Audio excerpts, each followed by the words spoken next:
Hello po mga kabayan, mga kalingap, kabisnes kapapi, kumusta po kayo? Magandang buhay, Annalisa Reality Vlog. Magre-reaction po ako dito ngayon sa Kabisnes Official. Ito po yung time na nagpunta sila Pinuno Kabisnes, mga kagwang, sa bahay po ni Bong para bisitahin ito. Pero bago ko gawin yon, kasi meron nung nangyari doon na may nag-walk out. Siguro po kung nakapanood na kayo doon sa naging upload nila Pinuno, so alam niyo na kung sino. At yun po yung aking bibigyan ng aking opinion at reaction patungkol doon sa naging galawan po ng isang kagwang. Pero syempre, una sa lahat, thank you po and welcome to my new subscribers. Salamat po sa suporta ninyo. Mga silent viewers, nagla-like, nagko-comment, nag-share. Thank you po at salamat sa hindi ninyo pag-skip ng ads at malaking tulong po yun sa akin. Kaya, thank you po sa inyo. And also, support na rin natin sila, ayan, Pinuno Kabisnes, Kabisnes Official, Mrs. KB Official, Papa Rins TV, Kabisnes Family Channel po nila, mga kasamahan ko pong reactor sa Kabisnes Official, and also, support natin sila Kuya Bal Santos Matubang, Atenda Vlogs, Kalingap Rab, Jack Tapia Matubang, mga kasamahan ko pong reactors dito sa Kalingap Partners, mga karepa reactors, support po natin. Editor Darrell Official, pa-support po natin sa Kabisnes po yun. And si Medyo Kagwang Official, support din po natin. At isama na natin sila, Bera and Lito Official. Ayan. At saka syempre yung mga ibang makagwas dyan na meron ng mga YouTube channel. At ito, pumunta nga ako sila Pinuno Kabisnes doon sa bahay ni Bong. Pero ito yun, una ko napansin, nakailang balik na sila doon, siguro hindi nila naiisipan na kaya sila nagpupunta doon para makita kung ano mga nangyayari na, kung kumpleto ba yung bahay, nandun ba yung mga bubong. Ito yun hindi nila nagagawa na sana. Ito paalala lang ako, mga kagwangs, pasensya na. Ito kasi matagal yun ang binabalik-balikan yung bahay ni Bong.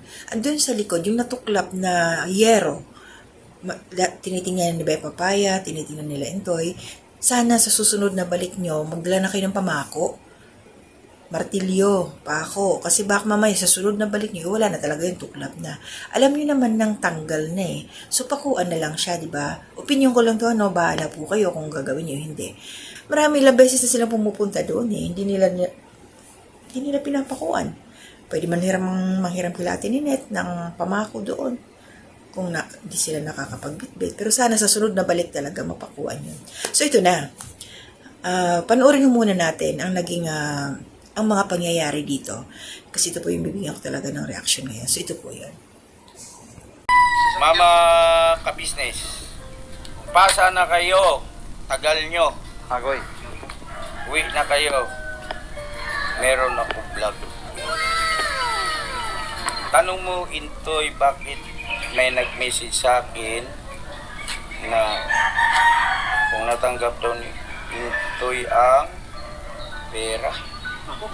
Oy. Pera. Ang sagot. Ano ito? Pera yan.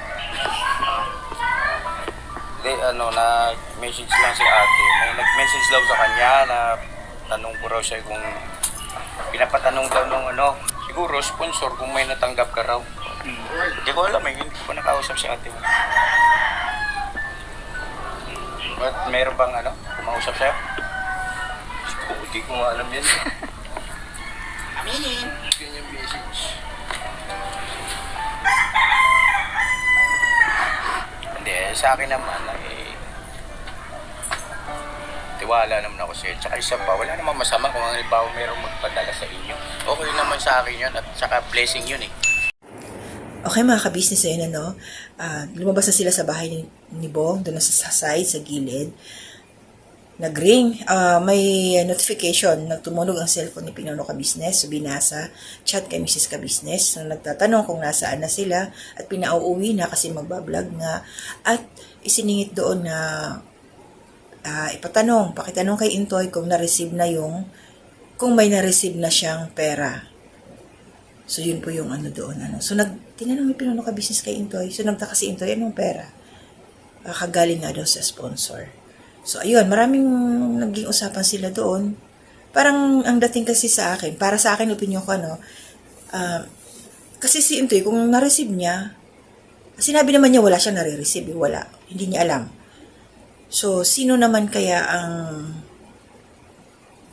nag-chat na yon na ipinatatanong Pero para sa akin, bago ka magpadala, dapat na-inform na si Intoy kung meron man para hindi siya magkakasabi, no, Intoy, may ipapadala ko sa'yo, ganito, ganon. Sa time na yun kasi ipinatatanong kung may na-receive na si Intoy. So parang nangiintriga. Para sa akin yung dating, no, parang gumagawa ng kwento. Kasi alam naman natin na yung sponsor hanggat maaari, kahit may mga YouTube channel na yan sila Intoy, separate sa ka-business. Para maiwasan yung issue, yung wakwakan, yung ganon, kailangan, alam, nandoon kay Mrs. Ka-Business, alam, hanggat maaari doon niya dapat idirekta para kung meron man, sila na ang magbibigay kila Intoy. Hindi yun yung para sa akin, hindi yun pangingialam, para lang yun maiwasan yung mga wakwakan nga ba, diba? Alam naman na natin yun, kasi may mga sponsors na meron silang ibang agenda na padadalhan ka para may kapalit, may hinihinging kapalit. So yun ang iniiwasan para nga hindi magkasira ang grupo. So yun, siguro para sa akin, kasi nga binasa ni Pinuno, tuloy-tuloy niya binasa, tapos pinabasa rin kay Intoy, syempre may camera na i-upload. Parang pinagdudahan ang loyalty ni Intoy para sa akin. So, napahiya siguro siya, kaya makita natin na umalis si Intoy, nag-walk out, nauna, umalis, hindi na, wala na siyang lingon, diretso na. So, yung reaction ko dito, ito lang dito lang sa point na to, sa video nila. Alam ko meron na sila mga upload, pero hindi ko muna itatakil yun. Dito lang, yung emotion lang ni Intoy, ang aking binibigyan ng opinion o reaction dito. Hindi natin maitatatwa na napahiya talaga siya, Pinuno Ka-Business. Although, sinabi naman doon ni Pinuno na wala siya ibang pinagkakahulugan doon, pero nandun na na-broadcast na. Narinig na natin, napanood natin So, kasi baka syempre yung iba dyan, sasabihin na, baka sa iba lang, baka isipin nila na tumatanggap si Intoy ng lingid sa kaalaman ng ka-business kasi bakit may mag-chat na gano'n. Pero, sinabi naman yung tinawala. So, may naninira talaga. Baka nga mayroon gusto talagang hilahin si Intoy pababa kasi, or baka may naiinggit kay Intoy. Yun ang sabi sa comment section, mga nambabasa ko.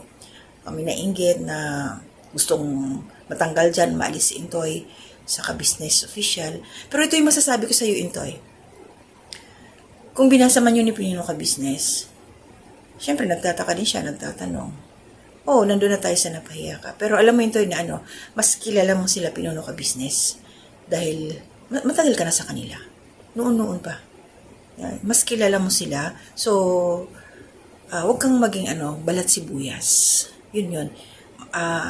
Magaling ka rin naman mag-advise sa iba.